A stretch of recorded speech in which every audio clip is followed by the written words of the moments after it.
gosh. Well, hey, ladies and gentlemen, welcome to the Source Material Comics Podcast. That is correct. We are celebrating Thor, Love and Thunder. Did I get that right, Evan Bevins? That is the name of the new movie coming up. I really, really enjoyed Thor Ragnarok.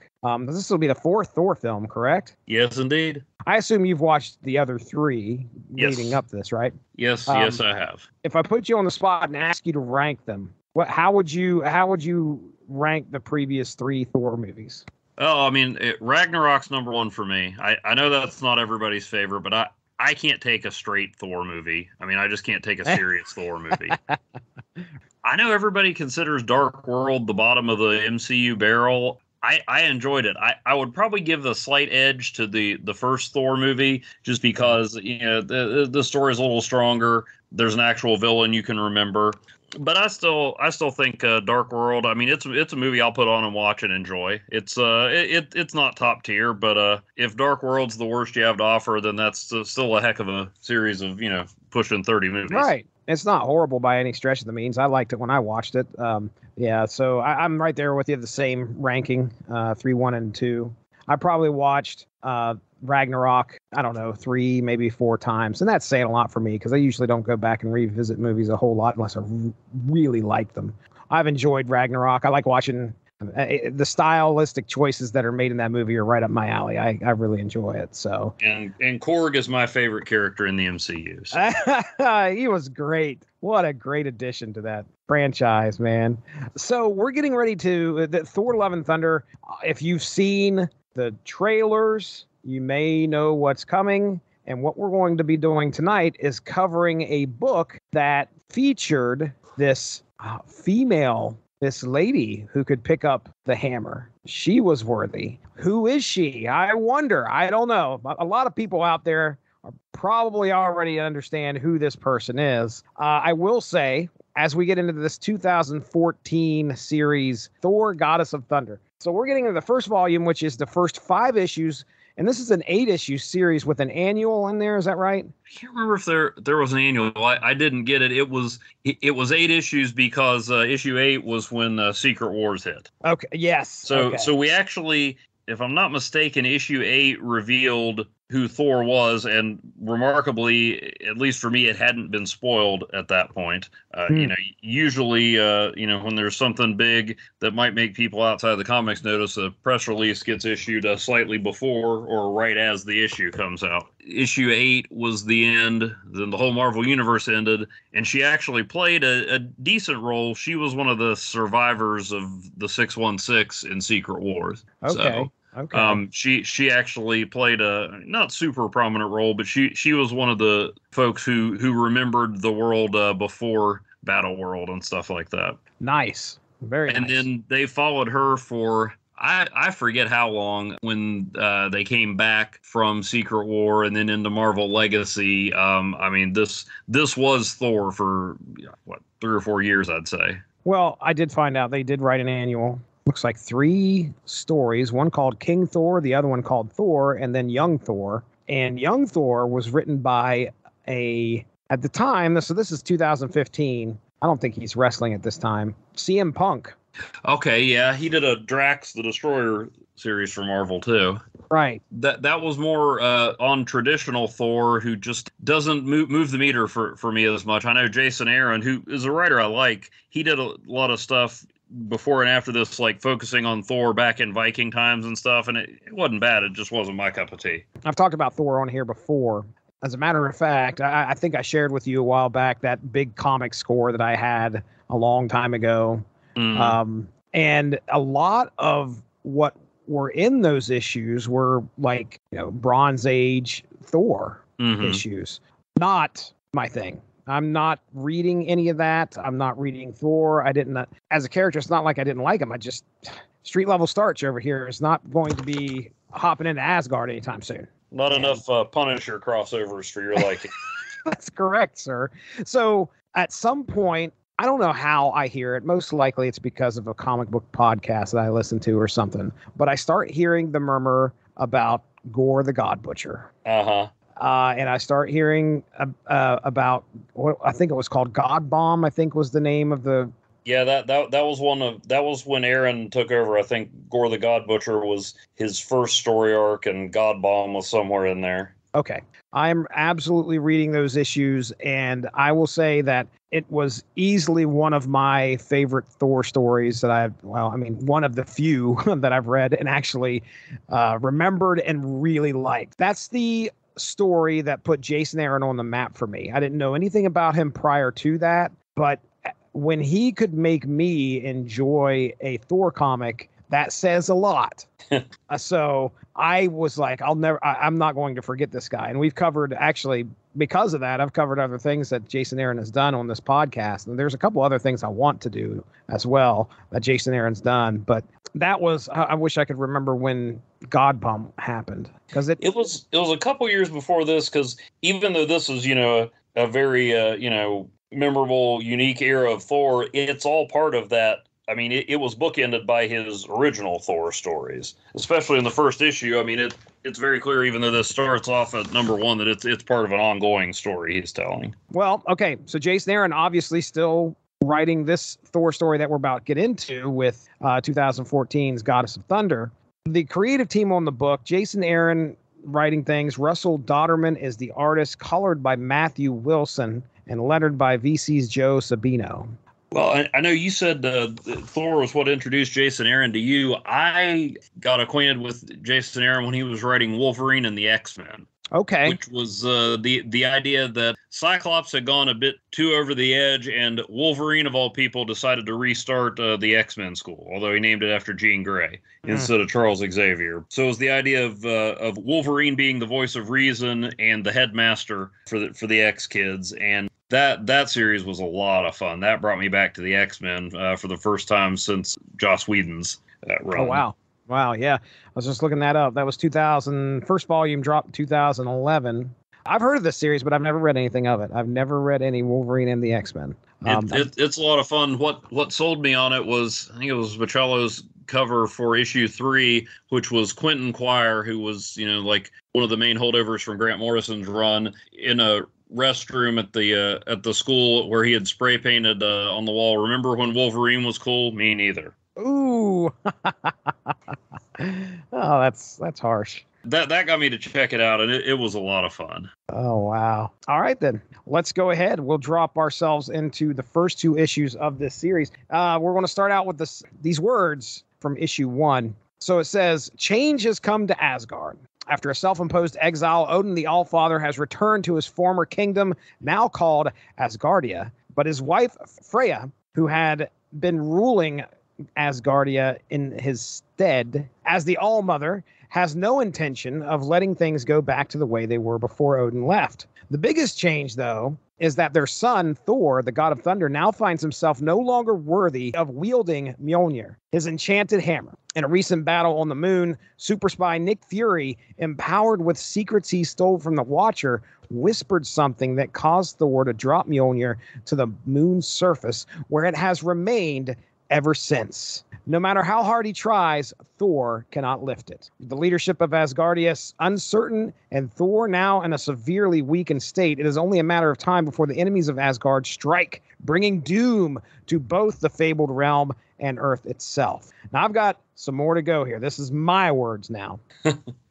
Speaking of Earth, frost giants have emerged, led by the evil dark elf magician king Malekith. I don't know how many more descriptor words. Evil dark elf magician king Malekith, wreaking havoc on an undersea Roxxon facility, searching for something that they have. Once Odin is given word that Midgard is getting attacked, Thor grabs his axe. Stormbreaker? Is that Stormbreaker? I believe it's Yarnbjorn. Yarnborn. Okay. What am I thinking? Stormbreaker is... Stormbreaker's the axe from the movies. Okay. All right. Thor grabs his axe, mounts his goat, one of his goats, by the way. He has 2, doesn't he? Tooth Gnasher and Tooth Grinder, I believe. That's right. I said it fast enough that it sounds like I know what I'm talking about. You are absolutely right. And heads to face the threat. However, in the battle with Malekith, Thor is soon outmatched, gets his left arm severed, and is defeated. And at the end of the first issue, we return to the moon to watch events unfold, leading to a mysterious blonde easily lifting Mjolnir above her head. Flying towards the now frozen Pacific Ocean, Lady Thor. That's how I'm going to refer to her. Do you have a preferred nomenclature for the female Thor we have here? Well, I know they were very intentional that she just be Thor, that she was Thor. Years ago there was a character called Thor Girl. Okay. It was a female cosmic entity that idolized. But yeah, they just call her Thor. I have no problem with for clarity purposes referring to her as Lady Thor. Okay. Perhaps that's not quite as progressive as Marvel was hoping to be, but part of the story is whether she was worthy of the name. Right, and the thing is that it's audio. I don't know. Yeah, it's totally descriptive. We are not questioning the validity. That is exactly right. Exactly right. So Lady Thor finds the frozen that hammer. Flying towards the now frozen Pacific Ocean, Lady Thor finds the frozen bodies of Asgardians and the Avengers who came to fight the Frost Giants. Running into two of the Frost Giants, Lady Thor gets to discover just how powerful she is, dispatching the giants and their dogs with ease. Meanwhile, the Roxxon headquarters and the floating island it calls home sits high upon a spire of ice in the middle of the ocean. Still being attacked by the Frost Giants, CEO Dario Agger believes they are after a large skull that they had found on the ocean floor. While Ulik the Troll keeps the giants busy, Dario heads to a safe room but is cornered by four giants. Luckily, Lady Thor appears and engages with the giants long enough for Dario to open the doors to an adamantium reinforced safe room and closes the doors behind it. But it just so happens those doors shut with Mjolnir inside trying to fly back to Lady Thor's hands outside of the chamber. Now, without her hammer, Lady Thor wonders what she will do without it as Malekith has arrived. That's our first two issues. There we go. Evan, I've got a few jumping on points here that we could talk about with these first two and see what you have to say about it. The relationship between Thor and Mjolnir. So let's just kind of examine this real quick, because we start this book and we find out that Thor has lost the ability to pick up his hammer. I mean, you have to be worthy in order to pick it up. Can you shed some light? All that Fury did was go over to Thor and whisper some stuff. And what did he say? Well, if I can look it up, it's been a while. There was a limited series called The Unworthy Thor that finally revealed exactly what it was that Fury said to him. Gore was right. Oh. Gore was trying to destroy these gods because he thought gods were unworthy, were not worthy of worship. And Fury basically said, yeah, people don't need you. There's some other stuff going on with the hammer as well. Yeah. Okay. But right. There's part of me that found the whole God Butcher thing interesting, and then part of me that has a knee jerk like, oh, so you just don't like religion. And that's not a fair classification, because most of the Asgardian gods, Odin especially, they're jerks. Actual God, a lot better. I know I stumbled on that discussion when we were talking Fear itself. Most of the gods you see in the comics are basically they have the same attitudes and faults as the rest of us. They just live a lot longer. And of course, that probably messed with his head as well. And yeah, right. I could imagine. I mean, well, to think that this one thing that kind of makes you who you are, all of a sudden you lose it. It makes for an interesting story, in my opinion. Like, oh my gosh, why isn't he able to do this? You can tell that he is consumed with that. Like, he has got to figure out, why isn't he? He's got to go out there and try. I think we open it at some point with Thor trying to lift the hammer, and he just can't. And Odin can't either. Right, which makes it, that's great that to watch Odin not be able to pick it up and like, what is going on here? That there are other things going on with the hammer as well. As to why this new person is the one who can pick it up, and that's that gets into a lot of backstory with the hammer and the true nature of it and things like that. But yeah, the what caused Thor to drop it originally was Fury saying Gore was right. Okay. What do you think of our villain here, Malekith, able to best Thor and cut his freaking arm off? I don't know that I ever read anything with Malekith before this, and I'm trying to remember. We were talking about Dark World, and Malekith is pretty much accurately viewed as one of the worst villains in the MCU.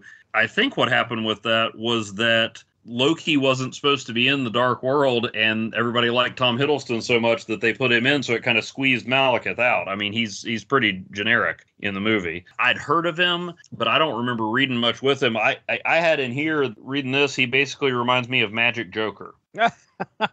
Yeah, he's kind of like got this bit of, it's not really insanity, but he's very chaotic. Like, I mean, he just doesn't care. Kind of a sadistic sense of humor. Right. He kills one guy. Let me paint the picture for everybody out there that's listening. Malekith shows up and he's trying to find the skull. He's asking one of the workers there in the facility to, hey, where's it at? And the guy's like, what are you talking about? And he just straight up kills him because he asked him that question. And he asked the other guy, he's like, where's it at? And he's like, I will find whatever you're looking for. And the guy's like, all right, now and Malekith's like, all right, now you're talking. And he lets that guy live for a little bit, not too long.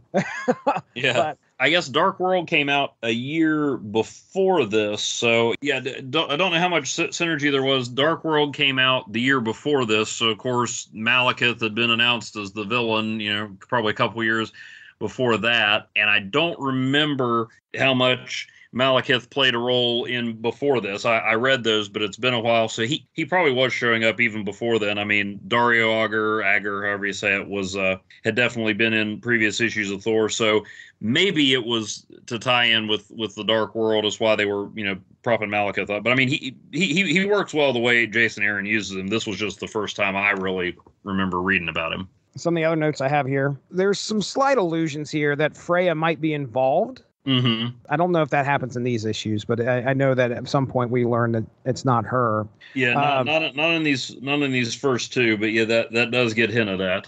Okay, and then the other thing I had here was Lady Thor's inner monologue versus her speech. Oh yeah, that was one of my favorite things about this. Right? Yes, anytime she spoke, it was in that. How would you describe that? It's the Asgardian classical. Shakespearean almost. Yeah, right. Right. Dialect. But in those thought bubbles, they're all like just regular person.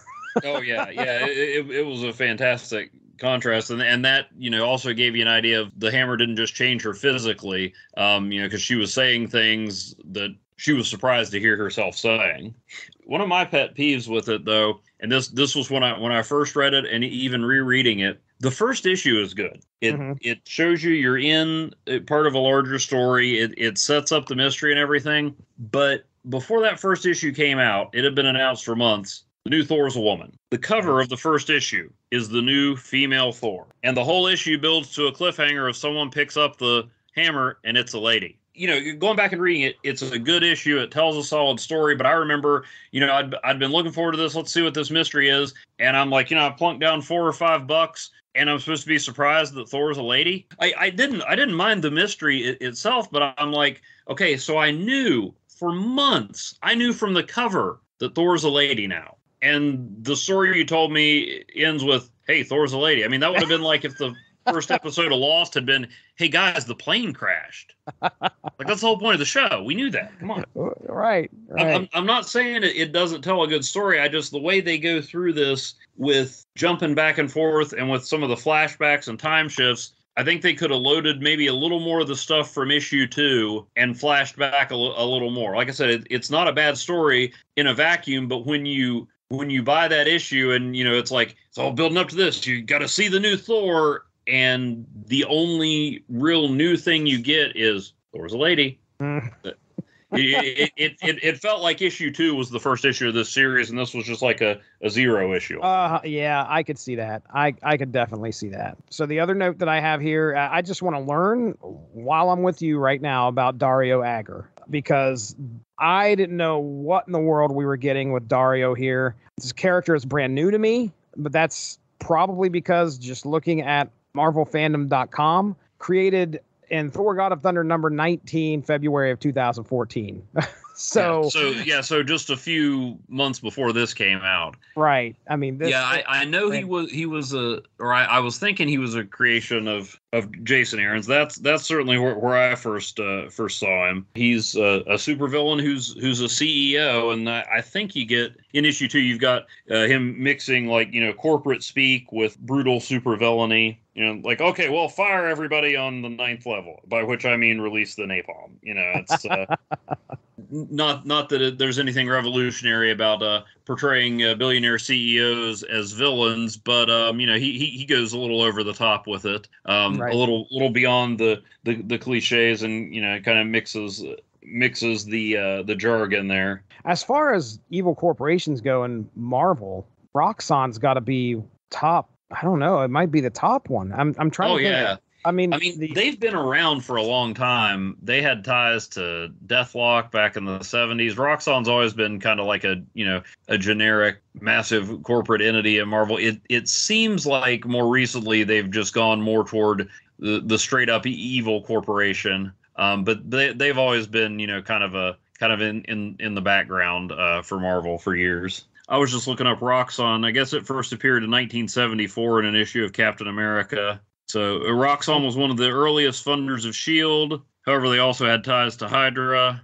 Well, and some of that was later. They got into the whole complicated S.H.I.E.L.D. and Hydra are two sides of the same coin. A lot of that stuff evolves over the years. But I mean, I remember reading about Roxxon in comics from slightly before I was born. But I think it really became the go-to evil corporation. I mean, it was always a plot device and a common thread in the backdrop of Marvel, but I think it really became, the symbolic evil corporation a little more recently. And here's Dario Agger, now CEO, who's got Ulick the Troll working for him, which is pretty cool. All right, I'm stepping back, man. What are your notes here? Let's see. Well, like I said, I thought it told a good story. Just maybe could have been, rearranged a little bit for issue 1. You talked about the dialogue. I love that. The new Thor has some great lines, like when she slugs that frost giant, says, "Tell me, how much did it hurt whenever Thor would punch you? More or less than this." I think the first time I really read about Thor was in, I don't know if you ever read a comic called The Marvel Saga that was kind of like came out in the early 80s and kind of put all the Marvel stuff in order. It was like a chronology. I've read some of it, yes. And I remember one of the earliest things I read about Thor was him fighting Loki and getting separated from the hammer. And back in the olden days, if he didn't have the hammer in his hand for a minute, he turned back into Dr. Don Blake. And right. Thor was one of the first superheroes that they were just like, forget the secret identity. It was cool to see them kind of go back to that. And then and we don't know, because we don't know who the new Thor is. We don't know how her powers work. So, we're kind of wondering along with her, hey, so if she doesn't have the hammer, what happens? Because that used to be a trope of Thor's, and then it was just like, nah, he's just Thor. That's a good point. If the hammer gave her powers, whereas it more augments Thor's abilities, I guess, these days. If the hammer gave her powers, then does she have the same old Achilles heel Thor did?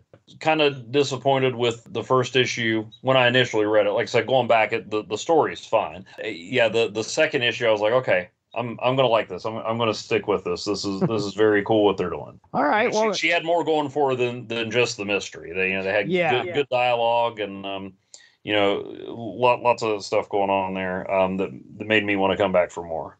Issues 3 and 4.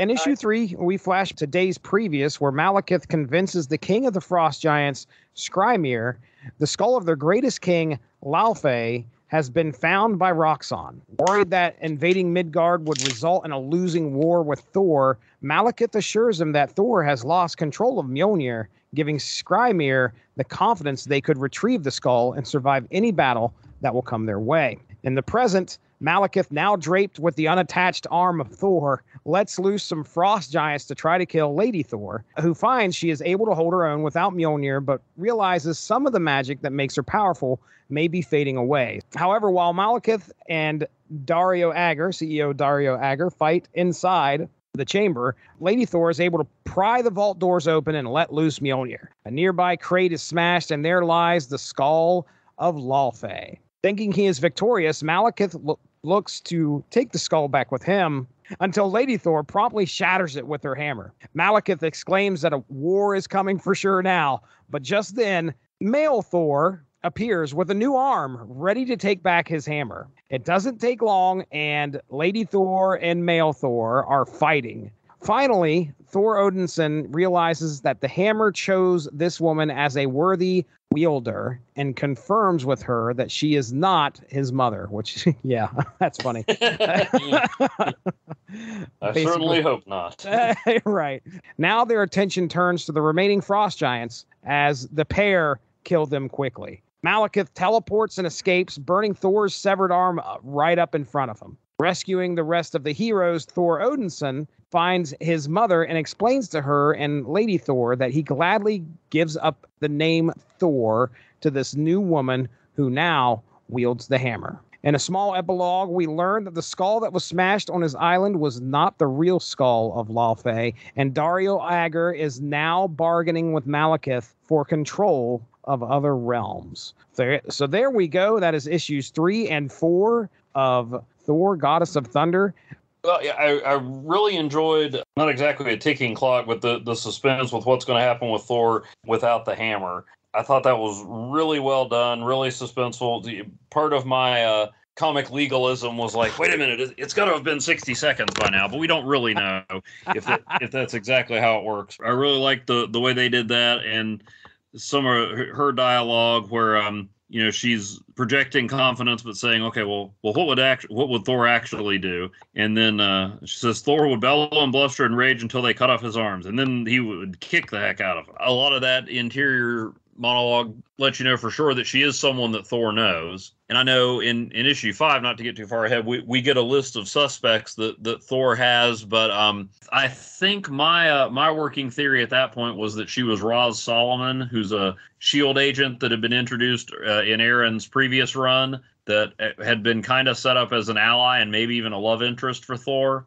I know Jane Foster was showing up too, but I don't know. I was leaning toward Roz Solomon. We do get that moment of suspense where her disguise is starting to fade, and we do almost see who she is. Drama there was done pretty well. I thought it was cool the way they showed Thor shows up. Obviously, he's angry, a bit of a Thor loser, if you will. That's great. But once he sees how the hammer acts for her and does things that he's never seen it do, that was pretty cool. Not only in story, but the way they did that with the art to show you, even for a casual Thor reader like me, okay, this is different. When that whole fight starts, I mean, it's so great. Obviously, like you said, Odinson shows up and he's got an attitude already because somebody is running around with his hammer. But when he gets up in her face and she just so ever gently taps his chest with the hammer, and there's a look, all it is a panel of Odinson's eyes, and he is enraged. You dare. And then it is on from there. But yeah, I love how, just like you said, Thor Odinson gets respect for the new Thor just because he's starting to see how much, and he says that, I think, he can't believe that the way the hammer is working and is doing things that he never seen it do before for him. That solidifies her a little bit as Thor. So honestly, her telling Thor to calm himself down in retrospect is a major clue to who she is, because there's not a lot of people who could do that and not actually be trying to provoke him or just pick a fight.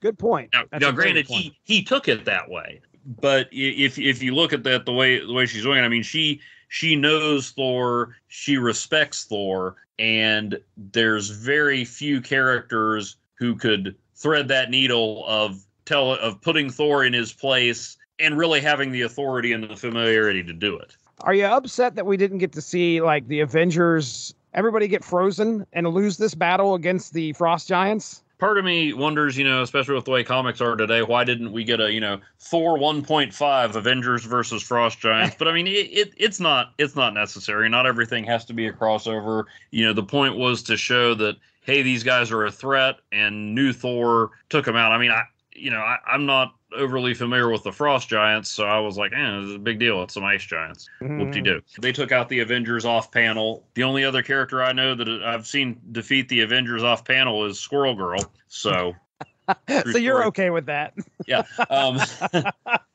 We got to get volume 2 on the schedule. They served their purpose, and it's a Thor story. So we got a little bit of Spider-Man, a little bit of Captain America, but you know, the Avengers served their purpose in this story, which was to show you the frost giants were a threat, but we focused on the characters at hand. My favorite Thorism is "I say thee nay." Right, dude. My kids even know that one. Yeah, the fact that she says "I say thee nay," which again I think was more magic personality alteration rather than trying to irritate Thor. But yeah, I loved it when she dropped that line. Oh yeah, yeah. All right. Issue 5, Behold a New Age of Thunder, written by Jason Aaron, guest artist Jorge Molina, and letters by VC's Joe Sabino. On Asgardia, Odin is having some issues with Mjolnir being controlled by a strange woman. He has employed the god of fear, Carl Borson, as the royal inquisitor and minister of justice in righting this wrong. You remember old Cull from Fear itself? I barely. Yeah, when I saw this... He was the serpent. He was the big bad in Fear itself. Okay, all right. Freya implores Thor Odinson to get word of warning to the new Thor, and he promptly heads to the bar and runs into Sif. So it's like, yeah, I'll go get, as soon as I get a drink. Runs into Sif. The conversation quickly leads to Odinson interrogating Sif if she is the one who now wields the hammer, to which she denies and throws her drink in his face. Odinson then proceeds to drown his troubles, bemoaning the events that led to his separating from Mjolnir. On Earth, the new Thor runs into the Absorbing Man and Titania and is surprised in the midst of battle that Titania turns on her husband out of respect for a lady now wielding the hammer. And also, she just wants she wants Absorbing Man back in jail because his eyes tend to wander a bit. When he's out for too long. So when she returns to the moon, Freya appears, giving her the warning of what is to come and telling her to remain worthy of the name of Thor. Deep in the bowels of Asgardia, Odin leads Carl Borson into a chamber to unveil the weapon they are going to unleash on this imposter Thor, the Destroyer. Woo, the Destroyer. I was waiting for the Destroyer to show up. That's always a big reveal. Oh yeah. So never seems to work out well, but everybody's like, yeah, let's bring the Destroyer. Let's bring on the Destroyer. That's kind of issue 5. We basically get Thor, who's kind of still upset over the fact that he lost his hammer. Thor Odinson is upset he still lost his hammer, and he's got a list of people he's trying to cross off. Obviously, it's not Sif. At least he doesn't think it is. He's pretty sure it's not his mom. So we're going to look at that list here in a second. And then, of course, we got Thor on Earth running into a couple baddies and having a real interesting exchange with Titania. Absorbing Man kind of standing in for some of the fans. You know, we're saying, oh, you want to be a chick superhero? Fine. Who cares? But get your own identity. Thor's a dude. You know. I thought, my opinion, and this was my note, is like Odin feels like a representation of the many who are decrying this female Thor. Like he is the guy that's like out to right this wrong. This cannot stand, and I will make sure that it doesn't. And I mean, I didn't have a problem with it because I thought they executed it well. But right before this, I think, because we saw him in issue 4, Sam Wilson became Captain America. And I like that. That was a good story. And then and after Secret War, but still while we had the new Thor, the new Captain America, you had Ironheart, Riri Williams took over for Iron Man. Right. And I liked each of those characters and I liked each of those stories. But, you know, for people who are like, oh, well, they're just trying to shoehorn in diversity. Well, they're trying to tell a different story. Nothing wrong with that. But to stack all three of them on top of each other, I don't know that it was intentional, but I think it kind of took some of the impact away from it. Like, hey, we're just going to change everybody. I've always been somebody who, if you can tell a decent story and you can tell this change, then I'm not going to have a problem with it. Especially with this Thor and then Sam Wilson as Captain America. I mean, those two characters made sense from a story standpoint. You know, okay, with Iron Man, okay, we had Jim Rhodes step in, you know, so why not do something totally different? Somebody with a totally different background and life experience than Tony Stark. Like I said, I liked all of those approaches. I just thought they kind of undercut each other by doing them one right after the other. It felt like change for change's sake from the outside looking in, when in the stories, they were actually good stories, I thought. Mm-hmm. I mean, you know, different people like different stuff, but I remember reading an interview with a guy who had this massive comic collection. They asked him what he thought about some of these complaints, and he's like, man, I can go out in my long boxes and get hundreds of stories about Tony Stark as Iron Man. Let me read something different. I don't think certainly for a second that was the only reason they did these stories, but I understand that argument, and it just kind of, it was like in the 90s when you had Superman died, Batman broke his back. It was just, it was like, okay, well, on the one hand, it's a cool story, but on the other hand, are you just doing, okay, well, we did this for Superman, let's do the same thing for Batman. Mm-hmm. Now, and that wasn't at least the whole motivation, but that's kind of how that's kind of how it felt at times. It's like, hey, let's just do this. Let's just do this thing because we did this for somebody else and it worked. I enjoyed this. I liked Thor's scroll of suspects. Oh yeah, let's talk about that. I'm looking at it. If you want me to start reading them. Yeah, go for it. Okay, Hildegard. So Hildegard was an Asgardian Valkyrie gifted with extraordinary strength and great skills with the sword. Brunhilde is Valkyrie of Defenders fame. Different from the movie Valkyrie. I always enjoyed the original Defenders, so I had a fondness for her. And then Idun, the youthful maiden, Idun the ever young, the goddess of immortality and keeper of the golden apples. How do you spell Idun? Idunn. First appeared in Journey into Mystery number 100, November of 1963. She was mentioned there. And it says Journey into Mystery 114, January 65. Must have been her first full appearance. And you know what? I'm starting to notice a trend here, at least in the last two that I looked at. I didn't look at Brunhilde, just to clarify. But Brunhilde, I know her. So. Both blonde so far. Is Brunhilde blonde? Yeah. Oh, yes, she is. All right. Okay, well, let's take a look. What's the next person? Tareen, who is remember I mentioned Thor girl earlier? Right. Yeah, she is she's a cosmic entity, and she kind of modeled herself after Thor for a while. So she went by Thor girl. Do you recall? Was she blonde? Yes. Well, in some incarnations, the one I'm looking at now, it's kind of energy. That's what I'm seeing too. But yeah, most of the stuff I read with her was when she was part of the Initiative post-Civil War. And I mean, yeah, she was just a teenage girl Thor. Okay. All right. I finally found the list. Jane Foster. Not blonde. Take a look. Not blonde. She's on the list, though. She's definitely, brunette, she's definitely a brunette. Neither is Roz Solomon, who she was an agent of S.H.I.E.L.D. I want to say Aaron introduced her, or at least she played a part in his run before this, and she was set up as kind of an ally and maybe even a love interest for Thor. Yeah, that's who my money was on. All right. And then Lorelei is she's some kind of Asgardian magic user. I think she's been more of a enemy to Thor. First appeared August of 1983, Thor number 337. I just noticed that he is writing Sif ?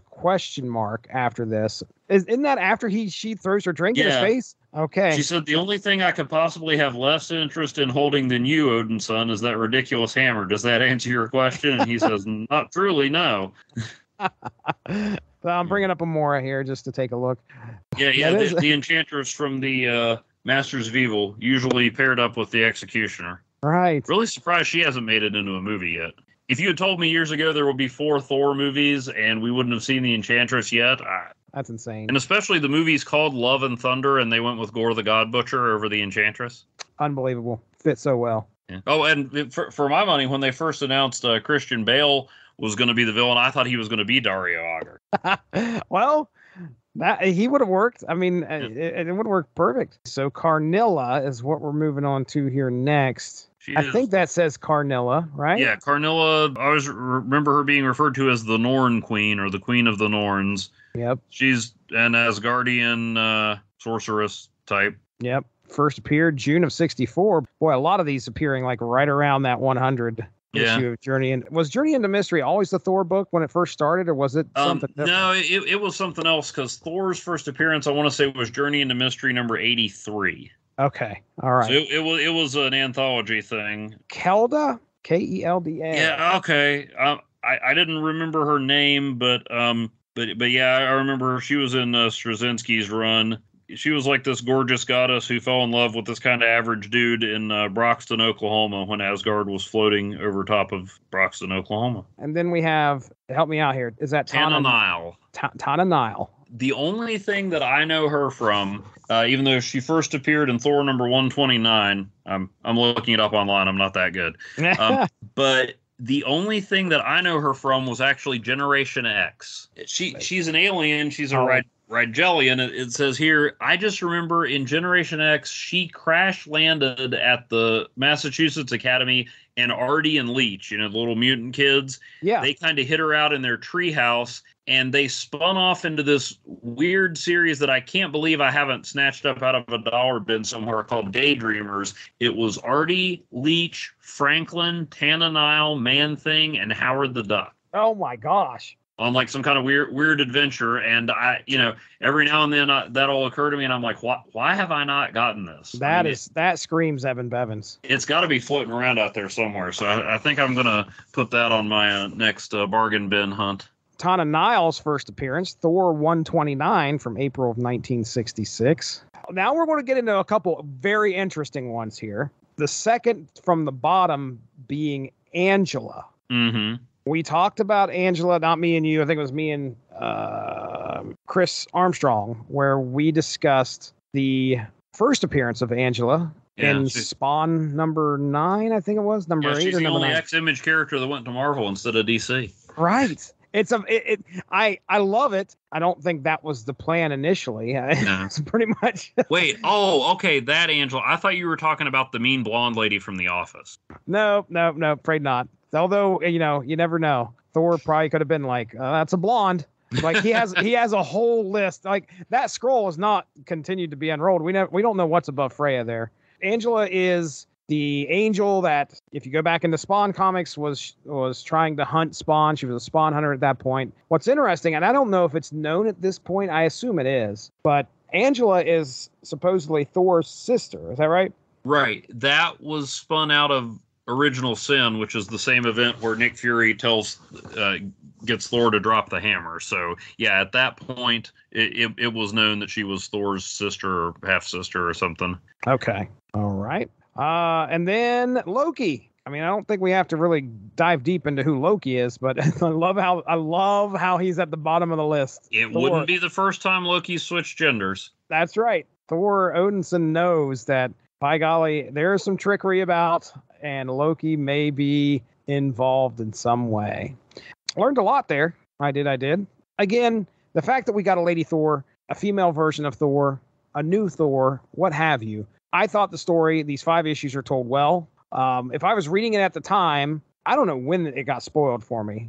So, folks, we're just going to spoil it here. If you want to stop it here, you're more than welcome to, because probably shortly after this, we're going to get into plugs anyway. But 3, 2, 1. I don't recall I don't recall how it got spoiled that Jane Foster was Thor, but I knew about it probably right after it happened somehow. They kept the secret up until the reveal in issue 8, but after that it was all bets were off. Right. Somebody was going to tell somebody, you were going to see it online. Now, I don't know if it gets explored. Does the cancer angle get explored in this story? Oh, very, very much so, because it's revealed that every time she transforms into Thor, it expels toxins from her body. That includes chemotherapy, but It doesn't heal the cancer. Okay. So becoming Thor is literally killing her. Wow. Well, we don't get any of that in this first 5. That's for sure. No, there's one thing. I forget where she says something about, and who knows what it'll do to my, and then it cuts off, and I automatically filled in, cancer, because I knew the rest of the story. But yeah, that becomes a part of it, is that, she's doing this, and, there's certain things only Thor can do. And so she's got to decide, is she going to keep being a hero, or is she going to, try to save her life? I did think there was some good dialogue there when Odin brings in Kull as his minister of justice, and Thor says he's a butcher and a madman, and Odin said he is that as well, but that does not change his blood. Yeah, I thought the art was kind of neat. Russell Dodderman's great, but Malekith, he drew especially with kind of the smirk you get from Thor. That she's taking this seriously, but she's also enjoying it. Oh yeah. Is that? So yeah, I thought it was a nice change of pace issue, and kind of set up the second half of this short run to start off with. It's almost like an animated look. Like when you look at Cole Borson, he looks like he is off of a cartoon almost. Yeah. Which is fantastic. Yeah, I didn't have any complaints about the art. All right, man. Well, we did it. We talked Thor, Goddess of Thunder, issues 1 through 5 of the 2014 series. Do you get out and go watch movies as often as I do, which is just about basically not? going out and watching movies. Pretty much the only things I've seen since the pandemic, which not only speaks to pandemic caution, but my own hermit-like tendencies, have been the Marvel movies, because I know that I'm going to have them spoiled for me if I don't see them. So I will probably be trying to get to see Love and Thunder sooner rather than later. I don't know if I'll be hitting the theaters as much as I would like to. It looks like it's a good movie. Is it Taika Waititi doing the directing again? Okay. Yes. If he's going to have that style like he did with Ragnarok, it's going to be an enjoyable movie, I'm sure. It's going to be a lot of fun.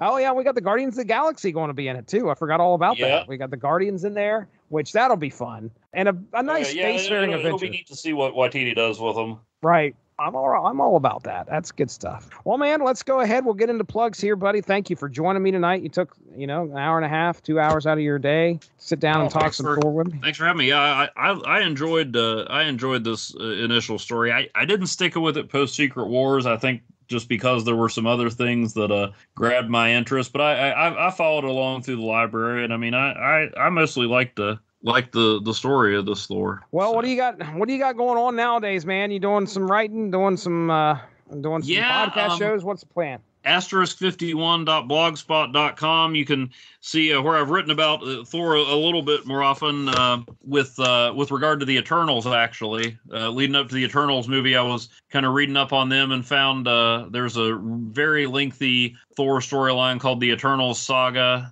I wrote about a couple different issues of, particularly the one where he found an Eternal who was a luchador named El Vampiro. Oh, yeah. You've mentioned him quite a few times. Oh, yeah. Yeah. Yeah, you gotta. I like the fact that El Vampiro's out there fighting the good fight. Written a little about that, and then I think it was Thor 301 that has a very loose connection to the Shang-Chi movie, but that I think might actually have some influence on Love and Thunder, because it involves Thor visiting a bunch of other pantheons. So probably try to reshare that on Twitter. Right now I'm working my way through Secret Defenders, if you know anybody who likes 90s comics. I do, turns out. So, and I just finished up going through the X Lives and X Deaths of Wolverine, which is Gonzo time travel story. You need to read it just for that, whether you do a show on it or not, just for the time travel insanity. I love it. I'd love to do that. Got a bunch of oddball movies from Dollar Tree that I need to write about. The Sneak Over, I did that a while back. All right, yeah, the Sneak Over, the Stranger Things. A blatant attempt to use the Stranger Things font. That's literally the only thing they have in common. Look for a few things. I need to get back into Ravage 2099. Oh yeah, give it the attention you and Chris Armstrong refused to. All right. Yeah, I do know that you and I have another. Well, right now, actually, as we're recording, Evan and Chris and myself sat down and talked Color Blindness, which was a 4-issue Sleepwalker story. A very special Sleepwalker story. Yes, it was. Yes, it was. Early 90s. This is your brain on drugs. And then you and me and Chris are going to complete the Darkhawk Sleepwalker trilogy with the Darkhawk Sleepwalker crossover. Yeah, that is absolutely going to be happening. That is on the agenda. We also are, I don't think we've scheduled it yet, but I know you and I are going to be, and possibly even Chris Armstrong, going to be talking the new Fantastic Four. That and we said that was a 3-issue series, which, by the way, I read last night the first issue and part of the second. Interesting so far. It's interesting to see this new team kind of get together of some of the hottest Marvel characters at that point in time: Spider-Man, Wolverine, Ghost Rider, and Grey Hulk.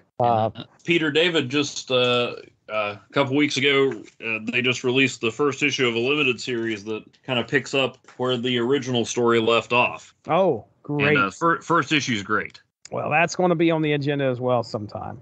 There's a couple things I did with Kapow, the Pop Culture Podcast. I'll plug this time travel countdown for a while now, because it was such a good time.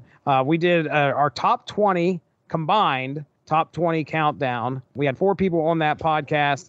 You could veto other people's picks, and it got interesting. So if you want to check out me and a few others talking about time travel movies and trying to rank the top 20, go search out Kapow, the Pop Culture Podcast. And I'm also doing something with them called Kids on Bikes right now, which is a role-playing game We're going to be recording our next episode tomorrow. We're already, I think that'll be our third episode. Second episode aired yesterday, and we rolled our characters on our first episode, and then our second episode started our journey in the 80s. And it turns out Nice. I don't want to give anything away. Well, let's just put it this way: I was involved in a bike race. Okay. Okay, BMX bike race on my Huffy with my banana seat down at the fairgrounds here in Marietta, Ohio. And on the line was because apparently we were betting things, and one of those things that were in the betting was the first 20 sequential, sir. The first 20 cards of the ALF set. The ALF card set. Oh, wow. And apparently some Booyah baseball cards. Oh, One wow. of which was Melmac's own Gordon Shumway. Did I win? Did I lose? You'll have to tune in and listen to that first episode. Now that's a tease. Of grave decisions. Okay, last plug. I know that tomorrow I'm going to be recording with Dean Compton and Derry Waits coming back. So he was on a tiny bit of a hiatus. He's coming back. He's going to be discussing the 64-page one-shot of Soviet super soldiers.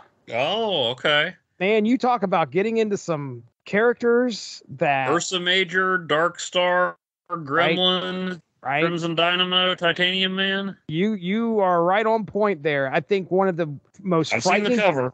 Okay, all right. Well, yeah, if you've seen the cover, one of the most frightening things that happens in that whole comic is the appearance of the unicorn. Evan, you know I do notes. The Soviet super soldiers notes on Google Docs are 8 pages long. Oh, wow. So I learned a lot. I've said it before. I learned a lot doing that episode, researching for that episode, and I'm glad we get to record it tomorrow. But anyway, so that is on the agenda.